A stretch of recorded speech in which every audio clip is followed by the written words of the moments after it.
Mutiah ibunda dari almarhumah Isna Hayati, satu di antara belasan ustazah Yayasan Asyafi'iyah yang menjadi korban kecelakaan maut di Purworejo, buka suara soal anaknya yang jadi korban meninggal dunia.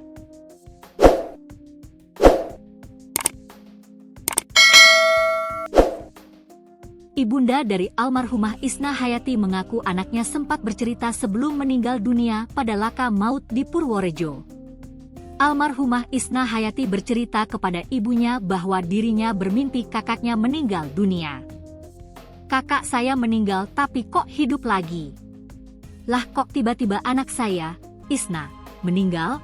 Kaget tak menyangka kalau anak saya dipanggil Gusti Allah," kata Mutiah, ditemui tribunjogja.com Rabu, 7 Mei 2025.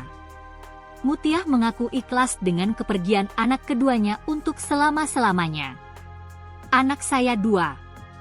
Isna anak nomor 2, ujarnya. Selain soal mimpi, Mutiah juga mengungkapkan malam sebelum kejadian tetangga dengar ada burung di atas rumah.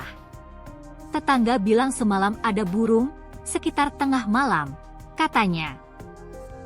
Sejumlah orang tua dan para siswa Yayasan Asyafi'iyah menggelar salat goib di aula lingkungan sekolah setempat.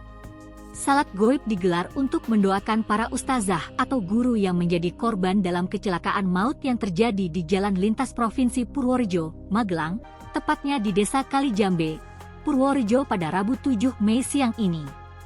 Sebelum salat, Ketua Komite SD Isyam Tahfidz Quran Asyafi'iyah, Wahid Gozali berdiri di depan jamaah.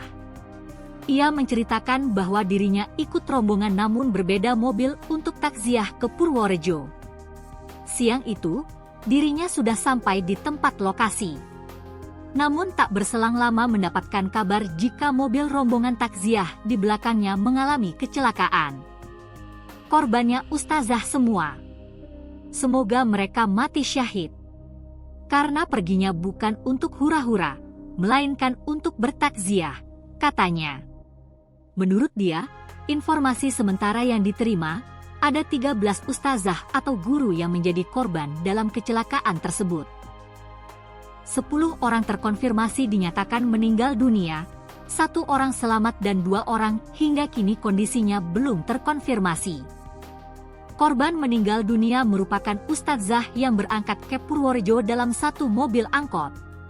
Sepengetahuan dirinya mobil angkot tersebut berisi 13 ustazah dan 1 sopir sehingga totalnya 14 orang.